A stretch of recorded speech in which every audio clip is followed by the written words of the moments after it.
Hello అండి, simple and టేస్టీగా వెల్లుల్లి ఎగ్ ఫ్రై ఎలా ప్రిపేర్ చేసుకోవాలో చూసేద్దామా.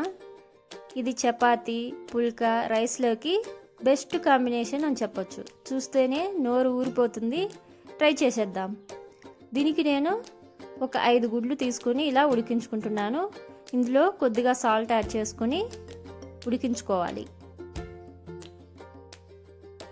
గుడ్లు ఉడుకుతూ ఉంటాయి.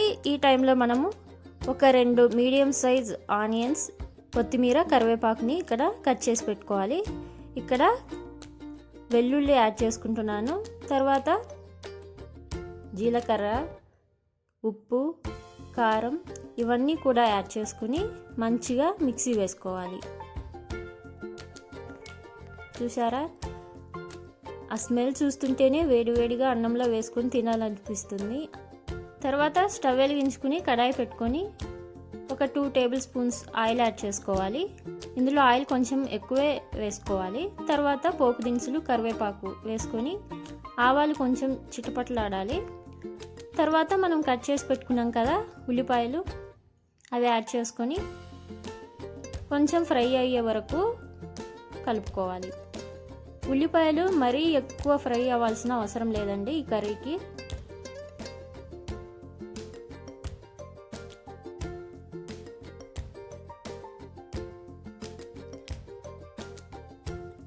సో ఇప్పుడు మనం ఇందులో ఉప్పు, పసుపు యాడ్ చేసుకోవాలి. ఇలా ఒక 2-3 నిమిషాలు కలుపుకోవాలి. ఇలా కలుపుకున్న తర్వాత మనం ముందుగా ప్రిపేర్ చేసి పెట్టుకున్నాం కదండి వెల్లుల్లి పేస్ట్, అది ఇందులోకి యాడ్ చేసుకుందాం.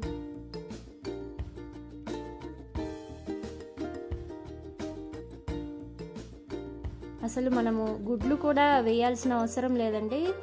ఇలా చేసుకుని వేడివేడిగా తింటే నెయ్యి వేసుకొని చాలా బాగుంటుంది. అది కూడా ఇప్పుడు వర్షాకాలం కాబట్టి.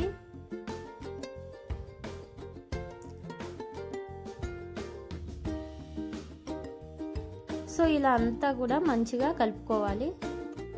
మనం కొంచెం వెల్లుల్లి ఎక్కువ వేసాం కాబట్టి ముద్ద కడుతుంది కాబట్టి కొంచెం బాగా కలుపుకోవాలి. ఇలా అంతా కూడా కలుపుకున్న తర్వాత మనం గుడ్లు ఉడికించుకున్నాం కదా, వాటిని ఇలా చిన్న చిన్న ముక్కలుగా కట్ చేసుకుని ఇందులోకి యాడ్ చేసుకోవాలి.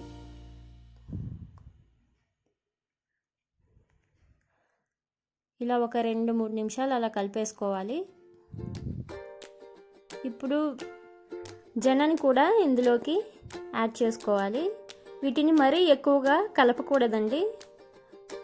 ఆల్రెడీ ఉడికించి పెట్టుకున్నాం కాబట్టి చెదిరిపోతాయి. ఊరికే అలా ఒక 2-3 నిమిషాలు కలుపుకొని వదిలేయాలి. ఇలా ఒకసారి కలిపేసుకున్న తర్వాత చివరగా కొత్తిమీరని యాడ్ చేసుకోవాలి. అంతేనండి, మనకి వెల్లుల్లి ఎగ్ ఫ్రై రెడీ అయిపోయింది. అసలు చూసారో ఆ కలర్ ఎంత బాగుందో. అసలు వేడివేడిగా అన్నంలో వేసుకుని తింటే ఎంత టేస్టీగా ఉందంటే దీనికి మనకి చికెన్ కూడా అవసరం లేదండి, అంత బాగుంది. ఈ వర్షాకాలంలో ఖచ్చితంగా మీరు ట్రై చేయండి. సో మీరు ట్రై చేశాక వీడియో నచ్చినట్లయితే లైక్ చేసి, షేర్ చేసి, సబ్స్క్రైబ్ చేయండి. Thank you for watching.